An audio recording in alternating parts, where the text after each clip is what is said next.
Hi, I'm Wendy Vecchi. I'm at Ranger, and guess what? You guys asked, and Ranger did it. Introducing extra magnets for your station.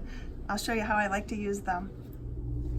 Okay, so here is my Make Art station with the magnets. Now the magnets are really the key feature for the station.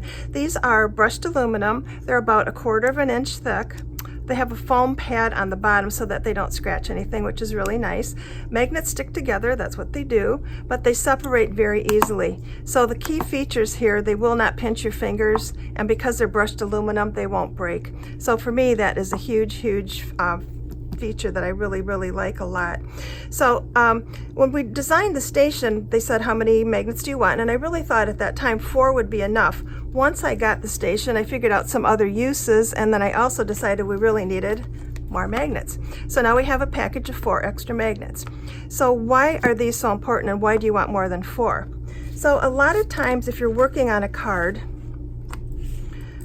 maybe I need time to think about this, maybe I want to add a sentiment, maybe this little corner is going to pop up, so I'll just put a magnet on there and that will hold it down while it's drying. So now in the meantime, I can turn this around and I have a whole big working space here, so I can actually start a second card, but now I don't have any magnets. So that's one reason we really decided to do the extra 4 magnets. And I wanted to show you too that the magnets will work upside down.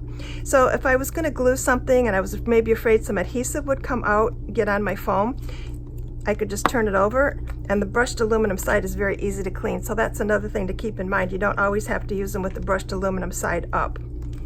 Okay, so that is one thing. Next thing I wanted to show you is another little tip for using the magnets, because these are really awesome. So I have my die cut here. This is from one of my stamp stencil die sets. And I have my stencil that fits right over the top. Now this is slippery and I can't really put a magnet on it to hold it down and get my stencil positioned. So here's my little tip. I have a piece of Post-it tape. This is a sticky side. So I'll just go ahead and stick my die cut right on here. And I'll put a magnet off to the side to hold that in place. I could even do 2 since I have 4 magnets now. Now it's very easy to put my stencil over the top and line it up.